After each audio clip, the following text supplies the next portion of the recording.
Hi കൂട്ടുകാരെ, അസ്സലാമു അലൈക്കും. എല്ലാവർക്കും നമ്മൾ പുതിയൊരു വ്ളോഗിലേക്ക് സ്വാഗതം. പിന്നെ നമ്മളെ വ്ളോഗ് എന്ന് പറഞ്ഞു കഴിഞ്ഞാൽ ദുറൂസുൽ ഇസ്ലാമിലെ 3-ാം പാഠത്തിലെ തദ്രീബാത്താണ്. അപ്പോൾ നമുക്ക് നോക്കാം. നമുക്ക് തദ്രീബാത്തിലേക്ക് പോവാം. നബിനെ കുറിച്ചിട്ടാണ് ഈ പാഠത്തിൽ കൂടുതലായിട്ടും പറയുന്നത്. നമുക്ക് നേരെ തദ്രീബാത്തിലേക്ക് പോവാം.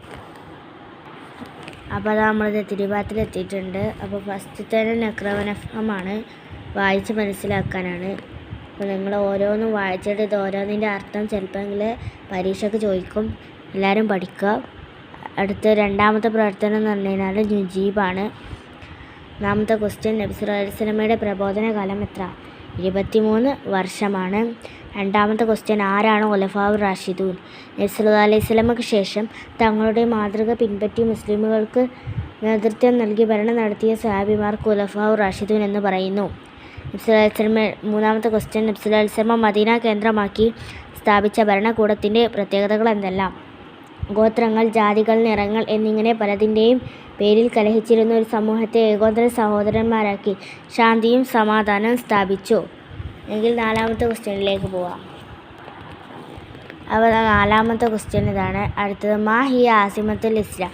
അതായത് ഇതൊരു ക്വസ്റ്റ്യൻ ആണ്. അപ്പോൾ ഇതിൻ്റെ ആൻസറാണ് നമ്മൾ എഴുതേണ്ടത്. മദീന എന്നാണ് ആൻസർ. അതായത് ഇസ്ലാമിൻ്റെ തലസ്ഥാനം എന്താണെന്നാണ് നമ്മളോട് ഇവിടെ ചോദിച്ചിരിക്കുന്നത്. ഓക്കെ, ഇപ്പോൾ മദീന എന്ന് എഴുതാം. അഞ്ചാമത്തെ ക്വസ്റ്റ്യൻ, സച്ചരിതരായ ഖലീഫമാരുടെ പ്രത്യേകതകൾ എന്തെല്ലാം? അൽ ഉലഫാഉർ റാഷിദിൽപ്പെട്ട ഈ 4 പേരും ഖുറൈശികളാണ്. സ്വർഗം കൊണ്ട് സന്തോഷ വാർത്ത അറിയിക്കപ്പെട്ട സ്വഹാബികളിൽ പ്രമുഖരാണ്. അൽ ഉലഫാഉർ റാഷിദൂനെ കുറിച്ച് നബി സല്ലല്ലാഹു അലൈഹി വസല്ലമ എന്തു പറഞ്ഞു?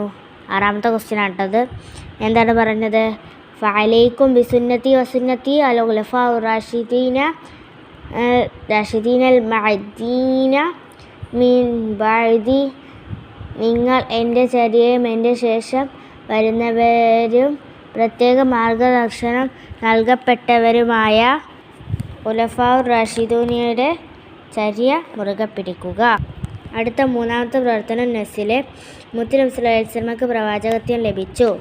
ബി, ഹിജ്റയുടെ 13 വർഷം മുമ്പ് മദീനയിലേക്ക് ഹിജ്റ പോയി. ഇ, വഫാത്തിൻ്റെ 10 വർഷം മുമ്പ് ഫത്ഹു മക്ക ഉണ്ടായി. ഡി, ഹിജ്റ 8-ാം വർഷം നബി സല്ലല്ലാഹു അലൈഹി വസല്ലം വഫാത്തായി. എ, ഹിജ്റയുടെ 11-ാം വർഷം നബി സല്ലല്ലാഹു അലൈഹി വസല്ലം ജനിച്ചു. സി, ഹിജ്റയുടെ 53-ാം വർഷം.